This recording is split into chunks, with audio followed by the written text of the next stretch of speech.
Hey guys, welcome to Oddcast, Four Nerds by Nerds show. Today you're joined by me, Joe. Except today, I'm not going to be reacting to a trailer. Instead, I'm going to review something. So, I wore my Powerline shirt because I figured when you're talking about something iconic from the 90s, what better thing to do than wear a shirt that's an icon of the 90s? So, if you're ready, let's talk about.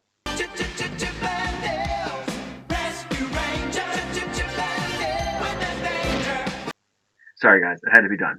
That theme song is just the best. Like, the best.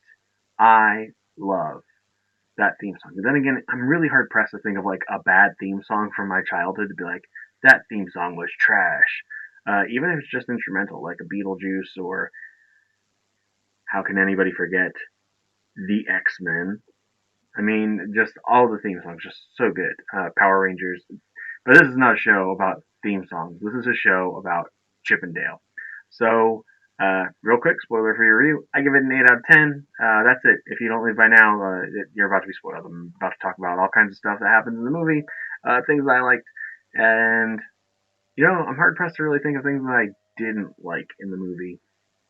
But here we go. Let's dive right in. Okay, so I thought about it, and I was like, oh, it'd be fun? What if, as I watch this movie, because I know there's going to be cameos of other characters, I wrote down all the characters that I saw, and then I could do a video about it. I got about 10 minutes in to this movie. I saw Pepper Ann in the background at the high school, as well as a couple other characters, and then I was like, you know what? That is a dumb idea, because somebody's going to do it way better than you, with a lot more detail and a lot more knowledge of all these characters that you're not even sure about. So that was it.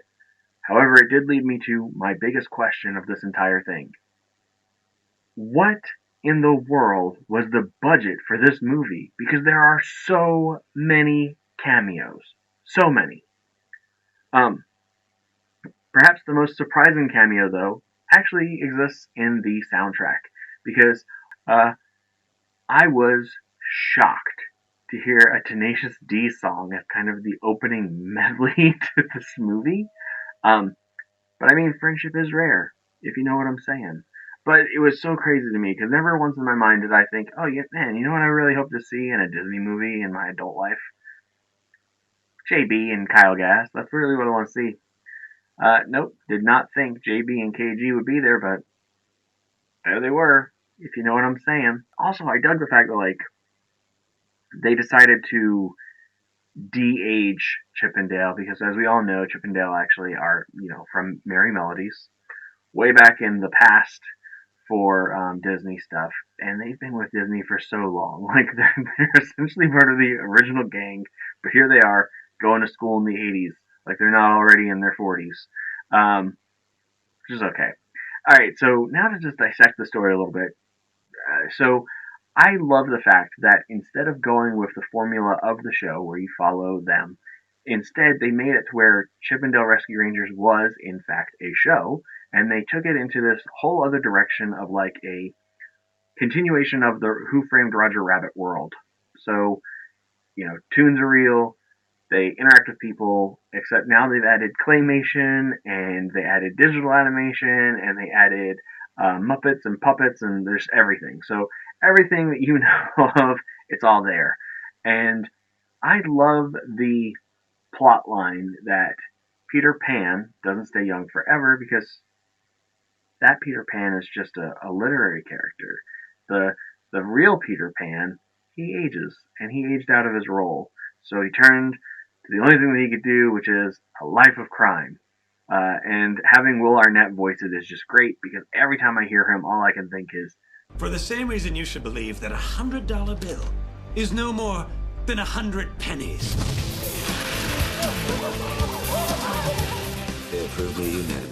but I think he's a great actor, and I pretty much liked everything that he's in.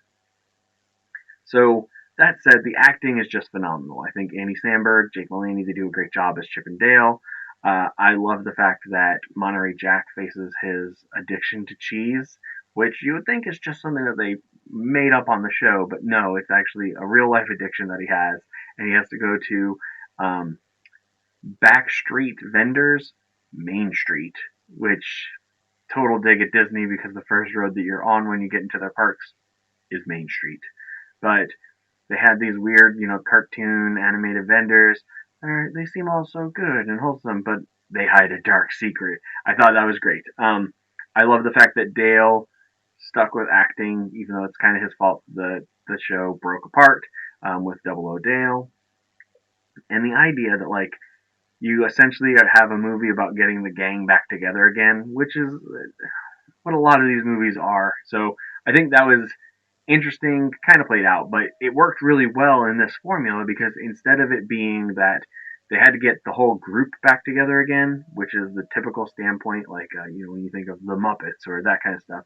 Instead, it was just fixing the friendship between these two characters that we essentially can't think of as separate from one another. Like when you think of Chip and Dale, you think of Chip and Dale, not just Chip, not just Dale. You think of both of them together. And the amount of crazy stuff that they have going on in the background of this movie, like I've watched it twice now. It holds up. I know that I'll watch it again because there's always something that I missed. My favorite takeaway from the first watch through is the convention scene. There's a Pee Wee's Great Adventure reference, which I thought was genius. A guy in a wheelchair done up as the bike. I was like, this is great.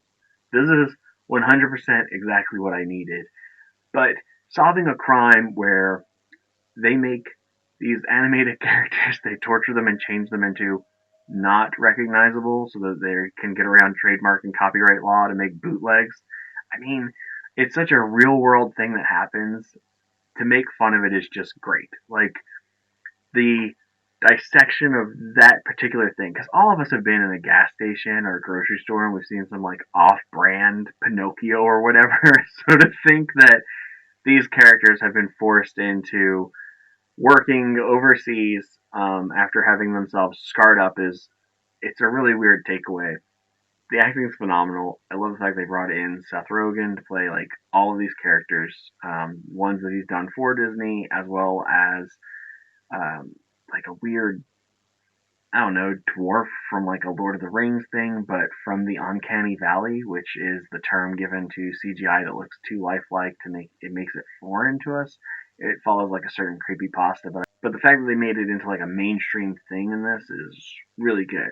But perhaps the biggest shocker, the biggest cameo that stands out, obviously, they brought in Ugly Sonic.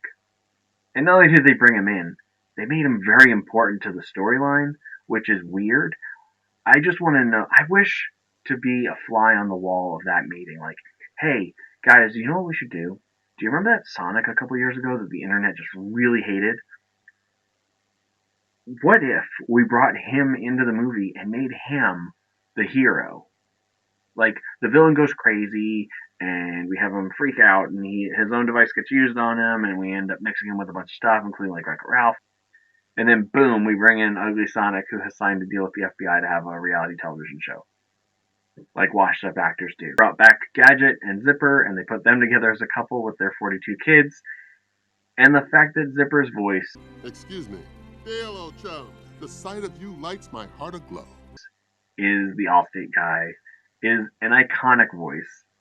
Even better, because on the show you couldn't understand him, but in the movie, not only do you understand him, he has that deep "you're in good hands" voice. So that was great and a pleasant surprise. So the quest to save Monterey Jack, great storyline for the first movie, and I'm just going to tell you now two very important things, Disney Plus, if you ever watch this. One, if you decide that you want to continue from here and just make a Chip and Dale Rescue Rangers 2, which follows the gang back together, but now solving crimes like a private detective agency in a real world cartoon made up world mix up mashup, a la Bonkers from the 90s, here for it. But if you wanted to make a Rescue Rangers show that has nothing to do with the movies but follows the Rescue Rangers in their animated form, maybe even getting Dale to do like an undo of the digital surgery that he did, I'm totally here for that too, and I'll watch it. Limited series, Disney Plus, make it 10 episodes, sold. You even had the original cast reprise different parts in, well, not necessarily reprise, but do their own stuff inside of the movie.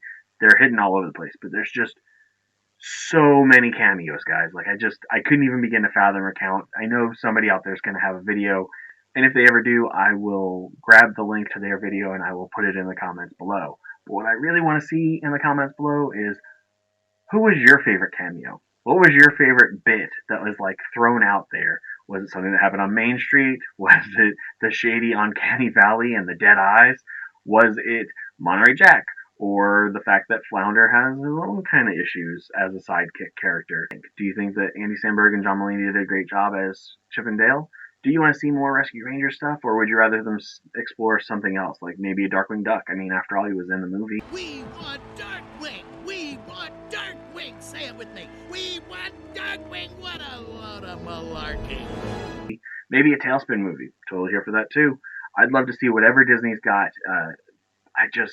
This world fascinates me because it's the real world, and it's a question of what could you do with those characters from fake worlds in the real world. Does it translate well is really what the question is, but I'm here for all of it. Just give it to me.